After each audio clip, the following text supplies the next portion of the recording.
Hi guys, welcome back to Unraveling Autism.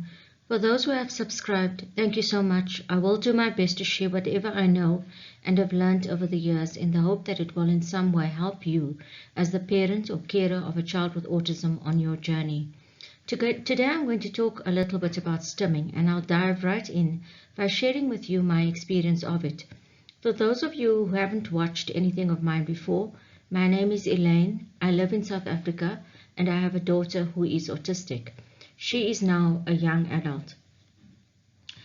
So when Akila was a toddler, I noticed from about the age of 3 that she would sometimes get on the floor, lie flat on her tummy, legs stretched out, palms of her hands flat and near her face or shoulders. She would then do a swimming motion with her legs in a way that resembled a freestyle swim. She would not move her arms, but the movement of her legs was vigorous, and she would do it for about 15 minutes at a time. She wouldn't talk at all while she was doing it, and she would only stop when she seemed to be tired out. While stimming, she would often smile but never say anything, and she always seemed peaceful, happy, and calmer while doing it. And she couldn't explain why she did it at the time, and to anyone who saw her swimming like this, including myself, the movement seemed unusual, strange. We knew of no other child who was doing this, and we didn't understand the reason for it, because at the time she had not been diagnosed as yet. But myself, her father, as well as other close family members, soon got used to the idea of it. We would just say, "Oh, she's swimming," and she developed strong muscular calves as a result of this movement. As the years went by, she did the swim less and less, and it stopped in her teens.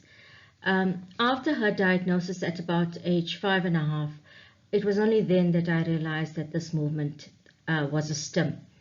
I know that there are other kinds of stims, such as hand flapping, flicking of fingers, rocking, pacing, and other stims which might be physically harmful to a child, such as self-biting or head banging. But the swimming was Akila's stim, and it was peculiar to her. When I reflect back on it now, and when I remember her at the time, I think the stim helped her when she was feeling anxious or overstimulated, or when there was a lot going on around her and she wanted to regulate her emotions and her sensory input. The stim was almost like a kind of reset button. When she was done stimming, she seemed ready to resume whatever she was doing before she had started. Now, this isn't just hindsight based on what I know now. It's what I honestly think based on my memory of the time when she was doing the swim. Often when her cousins visited on Sundays and there were many people around her, there was a lot going on, people talking, some eating, children playing, she would suddenly stop, go to a corner, but still remain in the same room with us, and she would begin to swim. After a while, she would get up and join us again. And the funny thing was, she never did the swim at school. She seemed to understand that socially it was not something that she could do at school. She also never did it at restaurants or when we went on outings, and she never did it at other people's homes. She seemed to have some kind of mental control over it, an awareness of the places where it would be socially acceptable, inverted commas. When I look back on it now, I feel that this stim was not harmful in any way. It didn't cause her any harm, and it didn't cause her to be socially isolated. I could see that in some way it was helping her emotionally and mentally. At first, I tried to get her to do it on a couch or a bed because I didn't want her on the floor for hygiene reasons, but she wouldn't cooperate. She simply went back to the floor. So then I left her, and I didn't try to control it anymore or to stop it. And over time, the swim, as I used to call it, ceased to feel strange or unusual. I saw that it was part of her, and we as a family accepted it. Akila did a lot of swimming from the ages of about 4 to 11 or 12, but as I said, each year she did it less and less, and in her teens the swimming stopped. Akila has different stims now. She rocks at times, and she will do this at home, but also sometimes at restaurants and in church. She does not do a lot of rocking. It doesn't interfere with her art or her chores or her exercise, and it's a rock only while seated, not when standing. She also plays certain songs on repeat, and she will repeatedly sing out some of the words of the song. She also does some pacing, but her pacing is more of a jump or a gallop, and she only does it at home, inside and in the garden. And I will sometimes just warn her to slow down if I think that she might fall or hurt herself accidentally. So these were her stims, and she continues to have them. But every child's experience is different, and so every parent, I think, will have a unique experience. You may find similarities to our experience, but then also various differences. For parents, I think some things to consider about the stim would be things like how often does it happen, for how long does it last, does it disrupt learning and social interaction, to what extent does it do that? What purpose does it serve for your child? Is it calming? Does it help your child to self-regulate their emotions and their sensory input?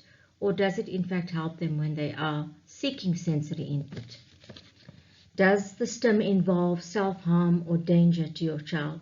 If the stims are strongly linked to social isolation, if they involve self-harm, or if they significantly disrupt learning or disrupt your child's ability to execute daily tasks and routines, then it may be necessary for you to consult with a psychologist, a psychiatrist, or a behavioral therapist for advice, medical care, or specific therapy. Some of these approaches that they might suggest to you could be teaching your child a substitute or alternative behavior for the stim. At the same time, I feel, and my experience is that the more your child interacts socially, the more they communicate, the more they develop new skills that require the use of their hands and feet, the more they are mentally and socially engaged and attentive to doing various activities, the greater the likelihood is that the stim will reduce naturally and become limited just to specific times and places in a specific space. If your situation is similar to mine, if the adverse effects of the stim are not substantial, and your child has an inherent need to stim, a need to help himself with emotional regulation or sensory regulation, or to seek sensory stimulation, then I think this need of your child and the stim itself should be respected. My child harmed no one by doing what she did, and nor did she harm or prejudice herself in any way. I sometimes think that we need to get to the point where, as societies, we admit and accept more of what is different, more of the stims, the less eye contact, the intense special interests. The whole world is up in arms at present about the rights of various groups, and I have no issue with that. However, the disabled have always been with us, and disability is as old as humanity itself. Yet the disabled still mostly exist on the fringes of society, not receiving a fair handshake, and they spend a huge part of their lives adjusting to hundreds of social norms and to having to learn how to adjust themselves and their behaviors to how everything is supposed to be done. I don't believe that neurotypicals, except possibly parents and carers, do fully grasp just how hard the disabled must work and adapt and adjust every hour, every day, every minute, just to be able to cope in a society where it is neurotypicals who make all the rules, where they establish all the social conventions, and they dictate the point of acceptance or rejection for an individual who has a disability. It's also important to remember that we stim too. By that I mean neurotypicals.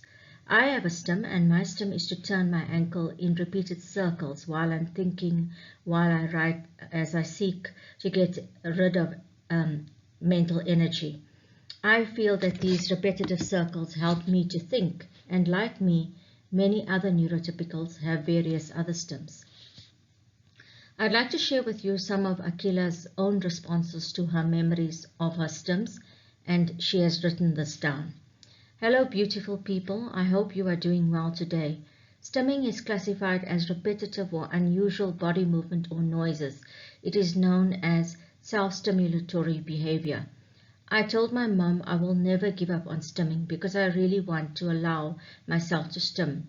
While I was in my childhood years, I basically swam on the floor because in that time I felt so happy as an autistic girl, and I started off that since 2004. Most of the stims die when you grow slowly, and the brand new stims do come to me. But while I jump and walk and I listen to music, and yet I still do it, but I never once in my whole world knock my head or anything in my body. Also, the reason why I talk to myself is because I feel very uncomfortable talking to neurotypicals outside. So these were Akila's feelings about her stims, and you will notice that they are all positive in various ways, and that she does not want to stop stimming. Thank you for listening, guys. Don't forget to like and subscribe. Please let me know what you think about some of the topics I've discussed and shared with you. I would like to learn from you as much as I can. In my next video, I will be talking about obsessions and special interests and how we in the past tried to approach them. Take care.